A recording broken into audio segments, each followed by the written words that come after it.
Sir మరి ఇప్పుడైతే Congress government ఏర్పడి దాదాపు ఒక 100 డేస్ అయితే అవుతుంది. మరి రేవంత్ రెడ్డి గారి పాలన ఈ 100 డేస్‌లో మీకెలా అనిపించింది? అంటే ఇప్పుడే ఒక ఫైనల్ స్టేజ్‌కి అంటే అనిపించొచ్చా? ఇప్పుడే ఒక అభిప్రాయానికి రావచ్చంటారా? అంటే ఇప్పుడు అతను రేవంత్ రెడ్డికి ఉండే ఒక పరిమితి ఏమిటంటే ఆయనకు ఆహ్, రాజకీయ అనుభవం ఉంది కానీ, పాలనా అనుభవము ఆయనకు లేదు. ఇప్పుడు ఆయన అవునవును. మినిస్టర్ గాని అవును. పనిచేసిన అనుభవం లేదు. హ్మ్. ఫ్రెష్. సో, రెండవదేమిటంటే చాలా ఎక్స్‌పెక్టేషన్స్‌తో గెలిచారు. వాళ్లకు కాంగ్రెస్ పార్టీకి హ్మ్. కేవలం తెలంగాణ కాదు. ఇవాళ వాళ్ళ పెర్ఫార్మన్స్ జాతీయ స్థాయిలో, జాతీయ ఎందుకంటే స్థాయిలో. వాళ్ళు జాతీయ స్థాయిలో క్రైసిస్‌లో ఉన్నారు కాబట్టి, అవును. ఉన్నది 3, 4 రాష్ట్రాల్లోనే ఉన్నారు కాబట్టి, ఆ హ్మ్. రాష్ట్రాల్లో మంచి పాలన ఇవ్వకపోతే, ఇది బీజేపీ వాళ్ళు తప్పకుండా పెద్దగా ప్రచారం చేసుకుంటారు కాబట్టి, కొంత ఏదో తొందరగా చేసిన వాటిని కొంత చేయాలి అనేటువంటి ప్రయత్నము చేస్తున్నాడు. కొంత హార్డ్ వర్కింగ్ కూడా. కేసీఆర్‌తో పోలిస్తే చాలా హార్డ్ వర్కింగ్. యంగ్ కూడా అవును. ఏజ్ వైస్ హ్మ్. ఆరోగ్యం కూడా బానే ఉంది కాబట్టి చేస్తున్నారు. ఏదో ప్రయత్నము తొందరగా. కానీ వీళ్ళకు వచ్చిన పెద్ద సమస్య ఏమిటంటే, ఈ పోయిన గవర్నమెంటు 5, 6 లక్షల కోట్ల అప్పు చేశారు. తర్వాత ఈ 2 నెలల బడ్జెట్ కూడా ఖర్చు పెట్టేశారు. ఓహ్! ఫిబ్రవరి, మార్చ్ బడ్జెట్ కూడా ఖర్చు పెట్టేశారు. హ్మ్. అప్పులు చాలా తీసుకున్నారు. అప్పులకే 23, 24% మనం ఇంట్రెస్ట్ కట్టాలి. అవును. వీళ్ళు బడ్జెట్ వచ్చే వరకు వీళ్ళు అధికారంలోకి వచ్చే వరకు నిల్ బడ్జెట్. కానీ ఎన్నికల్లో గెలవాలి కాబట్టి తప్పకుండా వాగ్దానాలు చేశారు. చేశారు. కొన్ని ప్రజలకు 6 మేజర్ వాగ్దానాలు. దాంట్లో 4, 5 వాగ్దానాలు చాలా డబ్బుతో కూడుకున్న పని. హ్మ్. కనుక వీళ్ళకు వస్తూనే బడ్జెట్ జీరో ఉండడం వలన వీళ్ళేం చేయవలసి వచ్చిందంటే బడ్జెట్ పరిస్థితి ఇలా ఉందని ప్రజలకు చెప్పవలసి కనుక జరిగిన అసెంబ్లీలో ఈ వైట్ పేపర్స్‌ను ప్రజెంట్ చేశారు. అయితే తెలంగాణ జనము అంటే నాకు కూడా ఇంకా సరిగ్గా అవగాహన లేదు గానీ, తెలంగాణ జనానికి హ్మ్. మా ఫైనాన్షియల్ కండిషన్ ఇలా ఉంది. దీంట్లో డబ్బులేం లేవు. అసలు బడ్జెటు ఏం లేదు. చాలా అప్పులున్నాయి. ఎలక్ట్రిసిటీ బోర్డ్ మీద 82,000 కోట్లున్నాయి. దీని మీద బిల్డింగ్‌లన్నీ కొన్ని మార్ట్‌గేజ్ చేసి అవును. అప్పులు తీసుకున్నారు. హ్మ్. అప్పులు తీసుకున్నారు కనుక తాము ఏ స్కీమ్స్‌నైతే అమలు చేస్తామని ప్రజలకు వాగ్దానం చేశారో, దాంట్లో కొంత జాప్యం జరగొచ్చు. హ్మ్. అంటే తెలంగాణ ప్రజలు దాన్ని అర్థం చేసుకొని, మరి ఏమి బడ్జెట్ లేకుండా ఉంది. అంటే జనం అడగడం ఎలా అడుగుతారంటే, మీకు తెలియదా ముందే? మీరు వాగ్దానాలు చేసే ముందే చూడాలి గదా! బడ్జెట్ ఉందా లేదా అనేది ఒకటి. ఒకటి. అవును. సరే ఎన్నికల్లో పోటీ చేస్తున్నారు కాబట్టి వాగ్దానాలు చేశారు. కానీ తీరా అధికారం వచ్చినాక బడ్జెట్ లేదట. అయ్యో! బడ్జెట్ లేకుండా ఇంత అన్యాయంగా ఉంటే ఎట్లా అని ఒకవేళ జనం అనుకుంటే ఈ ప్రభుత్వానికి చాలా మద్దతుగా నిలబడతారు. కొంతకాలం ఎదురు చూస్తారు. అవును. అంటే ప్రభుత్వానికి మనకు కొంత టైం ఇవ్వాలి కదా అని. రెండవదేమిటంటే కొంత ఈ ప్రజాస్వామ్య పునరుద్ధరణ అని ఆయన ఏదైతే అంటున్నాడో, అది చాలా ప్రధానమైన అంశం. అంటే రేవంత్ రెడ్డి గారే మేము టీవీ ఛానల్‌లో ఒక లాంగు 2 గంటల చర్చ జరిగినప్పుడు హ్మ్. ఆయన ఒక మాట ఏమన్నాడంటే, తెలంగాణ ప్రజలు ఆకలితోనైనా ఉంటారు కానీ స్వేచ్ఛ లేకుండా ఉండరు. వాళ్ళు చాలా స్వేచ్ఛను గౌరవిస్తారు. ఈ స్వేచ్ఛ ఏదైతే ఆయన ఇస్తా అంటున్నారో తెలంగాణలో పౌర హక్కుల పునరుద్ధరణ, ప్రజాస్వామ్య పునరుద్ధరణ హ్మ్. ఇదైతే బడ్జెట్‌తో కూడుకున్నది కాదిది. అవును. కానీ లో పోలీస్ యంత్రాంగము ఒక 50, 60 ఏళ్లుగా చాలా నిర్బంధంకి బలప్రయోగానికి వాళ్ళు అలవాటు పడ్డారు. వాళ్ళు ఓవర్‌నైట్‌గా మారుతారని నేను అనుకోలేదు. ఓకే. ఏదో మీద ప్రభుత్వం మారింది గానీ, ప్రభుత్వ ఆలోచనలో కొంత ప్రజాస్వామ్య పునరుద్ధరణ గానీ, పోలీస్ యంత్రాంగంలో మీకు రాత్రికి రాత్రి మార్పు రావడం సాధ్యం కాదు. వాడు కొట్టడము, తర్వాత ఇది స్టేషన్ తీసుకోవడం, వాళ్ళ భాష దిగజారిన భాష. కింది స్థాయి వాళ్ళైతే మీరు ఊహించనటువంటి భాషని మహిళలకు అగెనిస్ట్‌గా తీసుకుపోయిన వాళ్ళకి వ్యతిరేకంగా స్టేషన్‌కి వెళ్ళిన వాళ్ళు ఇదంతా మారాలి గదా! ఇదంతా మార్చడానికి చాలా సమయం పడుతుంది. అంత హ్మ్. మొత్తం పోలీస్ కల్చర్. ఆ పోలీసుని కల్చర్‌ను మార్చేటువంటిది వీళ్ళ అసలు ఎజెండాలో ఉందా లేదా కూడా ఇంతవరకు మనకేం తెలియదు. అవును. వీళ్ళందరిని ఏమన్నా పిలిచి ముఖ్యమంత్రి గారు మొన్న ఎస్పీస్‌ను కలెక్టర్‌ని చెప్పినప్పుడు చెప్పాడు. అవును. శంకరం గారిని మీరు ఒక ప్రమాణంగా పెట్టుకోండి. శంకరం గారే మీకు రోల్ మోడల్ అని చెప్పాడు. శంకరం గారు హ్మ్. అద్భుతమైన ఐఏఎస్ ఆఫీసర్. అది అందరూ కాదు. అవును. ఆయన అసాధారణమైన ఐఏఎస్ ఆఫీసర్. ఆయనను పోటీ ఎవరు పడలేరు. హ్మ్. కానీ ఆయన ప్రమాణంగా పెట్టుకుంటే తప్పకుండా కొంత కాకుండా కొంత ఎటువంటి ఐఏఎస్ ఆఫీసర్ అయినా ఆయన ఏం చేశాడు, ఆయన ఎట్లా అసలు ఐఏఎస్ ఆఫీసర్‌గా పనిచేశాడని ఈయన చెప్పాడు. రేవంత్ రెడ్డి గారు వాళ్ళకి చెప్పడంతో శంకరం గారిని మీరు ప్రమాణంగా తీసుకోండి అని చెప్పాడు. తర్వాత ప్రజలతో కాస్త స్నేహంగా ఉండండి, ప్రజలతో మీరు ప్రజా పోలీసులుగా కానీ ప్రజా అధికారులుగా పనిచేయండి అని చెప్పాడు. ముఖ్యమంత్రి ఒక్క లెక్చర్ ఇస్తే మారండి. అసలు మేము కూడా లెక్చర్స్ ఇచ్చేవాళ్ళం కదా, మేము జీవితం అంతా లెక్చర్స్ ఇచ్చాం కదా. లెక్చర్స్ ఇచ్చినంత మాత్రం మారరు. మనము దానికి చేయవలసిన ప్రయత్నము చాలా దీర్ఘ ప్రయత్నం ఉంటుంది. ఎక్కడ పోలీసులు తప్పుగా ప్రవర్తిస్తారో, లేదా కరప్ట్గా ఉంటారో, లేకపోతే జనాన్ని తీసుకొచ్చేసి కొడతారో, అనవసరమైన చాలా స్ట్రాంగ్ యాక్షన్ తీసుకోవాల్సి వస్తుంది. తీసుకుంటే అప్పుడు ఒక మెసేజ్ పోతుంది, ఈ ప్రభుత్వము అట్లా మనం ప్రవర్తిస్తే సహించదు అనేటువంటి ఒక మెసేజ్ వాళ్ళకి పోవాలి. అట్లా పోతే కొంతవరకు వాళ్ళు కొంచెం భయపడవచ్చు, అంటే మరి ప్రభుత్వం దృష్టి పోతే ఎట్లా అనేటువంటిది పోవచ్చు. కానీ వాళ్ళకి అలవాటు అయిపోయింది. ఈ అలవాటైన వాళ్ళను నా దృష్టిలో వీళ్ళు ఏం చేయాలంటే, సూపరింటెండెంట్ ఆఫ్ పోలీసు అంటే ఈ మొత్తము నిర్బంధము రాకముందు మిగతా రాష్ట్రాల్లో పోలీసు ఎస్పీ యొక్క కాన్ఫిడెన్షియల్ రిపోర్టు కలెక్టర్ రాస్తాడు. కలెక్టర్ దాన్ని పైకి పంపిస్తాడు. కలెక్టరు ఆధీనంలో ఉంటే కలెక్టర్ బలప్రయోగం చేసే సాధనం కాదండి, అది పాలనా యంత్రాంగం సంబంధించి, కానీ బలప్రయోగం చేసేది కాదు ఇది.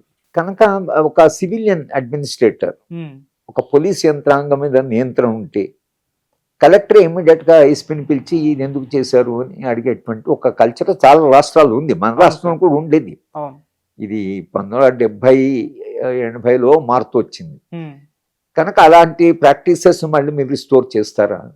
కలెక్టర్కు అధికారాలు, మినిస్ట్రీల అధికారాలు ఇచ్చి పోలీస్ అధికారి సూపరింటెండెంట్ ఆఫ్ పోలీసు ఆయన కలెక్టర్ కింద పనిచేసి కలెక్టర్కు బాధ్యతగా ఉండాలి అంటే, నేను అంటే ఆయనకు సబార్డినేట్గా ఉండవలసిన అవసరం లేదు. కానీ కలెక్టరు అనేటువంటి సివిలియన్ ఆఫీసరు, ఎస్పీ అనేటువంటి పోలీస్ ఆఫీసర్, అంటే బలప్రయోగము ఇదేమో సివిల్ అధికారం. ఈ బలప్రయోగం చేసే అధికారం సివిల్ అధికారానికి, సివిల్ అధికారం రాజకీయ అధికారానికి ఆన్సరబుల్ ఉంటుంది. అటువంటి మార్పులు తేవాలంటే మన పోలీసు చాలా రెసిస్ట్ చేస్తారు. వీళ్ళంతా తొందరగా ఒప్పుకునే బాబత్ కాదు. ఇంత అధికారం వచ్చిన తర్వాత వాళ్ళు ఒప్పుకోరు. కనుక నేను అనుకోవడం ఏంటంటే, ఈ మార్పులు రావడం ఏదైతుందో ఇది చాలా పెద్ద మార్పులు రావాల్సింది. ఇది ప్రజాస్వామ్య, ఇది చేయగలిగితే కొంత ఈ ఆర్థిక పరమైనటువంటి విధానం కొంచెం ఆలస్యమైన ప్రజలు ఒక గాలి పీల్చుకుంటారు, పర్వాలేదు ఈ వయసులో మనం మాట్లాడవచ్చు. రెండవది ఏమైందంటే, మీకు ప్రజాస్వామ్యాన్ని పునరుద్ధరిస్తే సమస్యలు ప్రజలు చెప్పుకుంటారు. ఇందిరా పార్క్ పోతే అక్కడ కూర్చొని తమ సమస్యలను చెప్పుకుంటారు.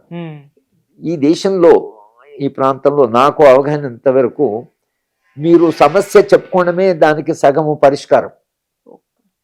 నాకుండే సమస్య మీకు చెప్పుకుంటే నాకు సగం బరువు దిగిపోతుంది. పరిష్కారం కాకుండా కనీసం ఒక మా వినే మనిషి ఉన్నారు. మీరు మరీ బాధ్యత కలిగిన ఆఫీసర్ అయితే మీ దగ్గరకు వచ్చి చెప్తే కలెక్టర్ గారు విన్నారు, కలెక్టర్ గారు నా సమస్య చూస్తున్నారు, లేకపోతే మంత్రి గారు చూస్తున్నారు అంటే ఇంట్లో ఒక సంతృప్తి ఏమిటంటే ఎవరో తన సమస్యను పరిశీలిస్తున్నారు.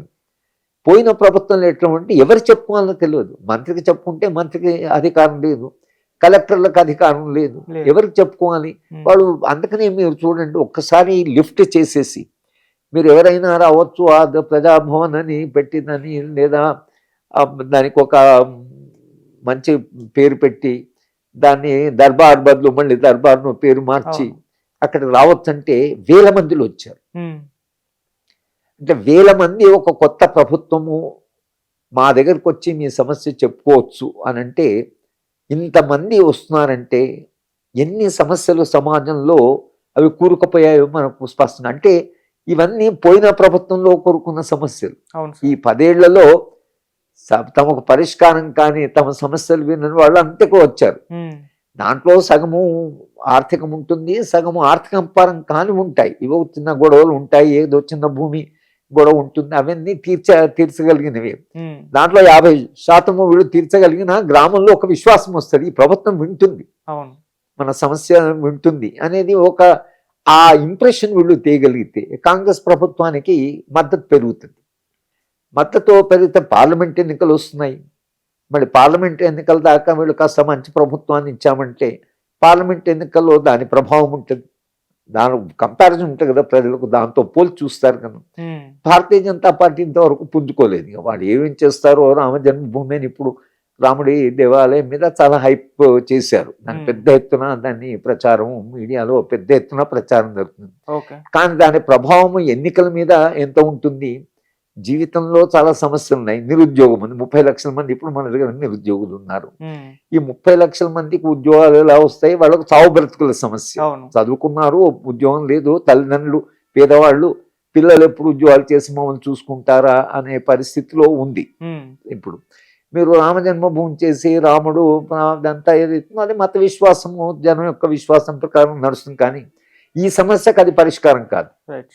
కానీ ఇప్పుడు అది ఆ యొక్క సెంటిమెంట్ ఏదైతుందో ఆ సెంటిమెంట్ వీళ్ళని ప్రభావితం చేస్తుందా? రాముడు, రామ జన్మభూమి, రాముడి దేవాలయం, అక్కడ జరుగుతున్న పూజలు, ప్రధానమంత్రి దాంట్లో పాల్గొనడం, ఇది నిరంతరంగా మీడియాలు చూస్తున్నారు. ఇది ఒక సెంటిమెంట్. అవును. ఈ సెంటిమెంట్ ద్వారా ఒకవేళ ప్రభావితమైతే ఒక రకమైనటువంటి ఒక ఆలోచన ఉంటుంది. ఉమ్, సరే, రాముడు అదొక విశ్వాసము, దేవాలయం కట్టారు, సరే అది ఒక సమాజానికి అదొక మార్పు. కానీ నా ఉద్యోగము, నా నిరుద్యోగము, నా పేదరికము, నాకు భూమి పోయింది, నాకు అనేది నా సమస్య ఉంది. ఉమ్, ఈ రెండింటి మధ్యన ఏది ప్రజల యొక్క చైతన్యాన్ని ప్రభావితం చేస్తుంది అనేది మనం ఇంకా స్పష్టంగా చెప్పలేకపోతున్నాం. ఓకే. ఎందుకంటే రథయాత్ర కొంత ప్రభావితం చేసింది. ఉమ్, రథయాత్ర లాగానే ఒకవేళ ఇది కూడా ప్రభావితం చేస్తే భారతీయ జనతా పార్టీకి కొంత బేస్ పెరుగుతుంది. రైట్. కానీ నిత్య జీవిత సమస్యలకి, తర్వాత ఈ మత విశ్వాసాలు, నమ్మకాలకి మధ్యన ఉండేటువంటి గ్యాప్ ఒకటి ఉంటుంది. అవును. అవన్నీ చేశారో బాగానే ఉంది, కానీ నా సమస్య ఇలాగే ఉండిపోయింది కదా, నా నిరుద్యోగం అట్లా, నా పేదరికం అట్లా, నాకు ఎప్పుడు ఉద్యోగం దొరుకుతుందని బాధపడుతున్నవాడు అది వాళ్ళు చేశారు. కానీ నాకు నా ఉద్యోగం ఎప్పుడు ఇస్తారు అని అనుకుంటే మాత్రము దాని ప్రభావం చాలా తక్కువ ఉంటుంది. అవును. కనుక భారతీయ జనతా పార్టీ సరే తెలంగాణ మేరకు వాళ్ళు బలంగా లేరు. ఉమ్, సరే, వాళ్ళు బలం పుంజుకుంటారంటే కూడా ఎవరిని అడిగినా కూడా ఇంత తొందరగా వాళ్ళు బలం పుంజుకుంటట్టుగా లేదు. అవును. కనుక పార్లమెంట్ ఎన్నికల్లో మళ్ళీ టీఆర్ఎస్ వర్సెస్ ఒకవేళ కాంగ్రెస్ అయితే, కాంగ్రెస్ కొంచెం పాలన అంటే ప్రజలకు ఊపిరి పీల్చుకున్నట్లా ఉంటే ఉమ్, తప్పకుండా వాళ్ళు మళ్ళీ కాంగ్రెస్కి వేయచ్చు. ఎందుకంటే 2-3 ఉన్నాయి కాబట్టి కాంగ్రెస్ పార్టీకి ఇక్కడ తెలంగాణ, సౌత్ ఇండియా వరకు కొంత దాని ప్రభావం తక్కువగా, నార్త్ ఇండియాలో ఎలా ఉంటుందో తెలియదు. ఉమ్, భారతీయ జనతా పార్టీ మళ్ళీ గెలిస్తే కేంద్రంలో ఉమ్, ఇక్కడ ఉండే ప్రభుత్వానికి కష్టమే. ఎందుకంటే వాళ్ళు సహకారం చేయకపోతే, ఎందుకంటే రిసోర్సెస్, వనరులన్నీ వాళ్ళ దగ్గర పెట్టుకున్నారు. జిఎస్టీ మొత్తం ఇక్కడ ట్యాక్సులు కలెక్ట్ చేసే అధికారం అంతా కేంద్రం తీసేసుకున్నారు. అవును. కనుక కేంద్రం చేతిలో ఇవాళ బడ్జెట్ మొత్తం వాళ్ళ చేతిలో ఉంది, ఉమ్, మొత్తం వనరులు వాళ్ళ చేతిలో ఉన్నాయి. కనుక వాళ్ళు సహాయం చేస్తే మీరు బ్రతికినట్లు. వాళ్ళు సహాయం చేయకుండా టైట్గా ఉన్నారనుకోండి, ఇక్కడ ప్రభుత్వాలు చాలా ఇబ్బంది పడతాయి. ఇక్కడేమో కొన్ని స్కీమ్స్ను ప్రామిస్ చేశారు, ఇప్పుడు కాకుండా రేపైనా చేయాలి కదా, చేయలేదనే ప్రచారం ఆ ప్రతిపక్ష పార్టీలు ఎలా చేస్తాయి. అవును. కనుక రాజకీయాలు రకరకాల మలుపులు తిరుగుతున్నాయి, రైట్. చాలా ఆటుపోట్లకు గురవుతున్నాయి. కనుక ఇంకొక 5-6 నెలల తర్వాత అక్కడ వచ్చే పార్లమెంట్ ఎన్నికల్లో ఏం జరుగుతుందో అనేది చూసి, ఒకవేళ భారతీయ జనతా పార్టీ ఏ కారణం చేత ఓడిపోయి ఇండియా అలయన్స్ వాళ్ళు పరస్పర సహకారం చేసుకొని, ఎందుకంటే ఇప్పటికీ భారతీయ జనతా పార్టీకి 39% ఓట్స్ ఉన్నాయి అవును. దేశవ్యాప్తంగా. 39%తో మీరు అధికారంలోకి రాలేరు. 39% ఎందుకంటే మల్టీ పార్టీ సిస్టమ్, అవును. చాలా పార్టీలు కాబట్టి అన్ని పార్టీల మధ్యన చీలిక ఓట్లు పడడం వల్ల వీళ్ళు గెలుస్తున్నారు. ఉమ్, కానీ వాళ్ళందరూ ఒకటయ్యారు అనుకోండి, వాళ్ళందరూ ఒకటై కాస్త ఐక్యంగా పోటీ చేశారనుకోండి, 39%తో మీరు గెలవలేరు. ఉమ్,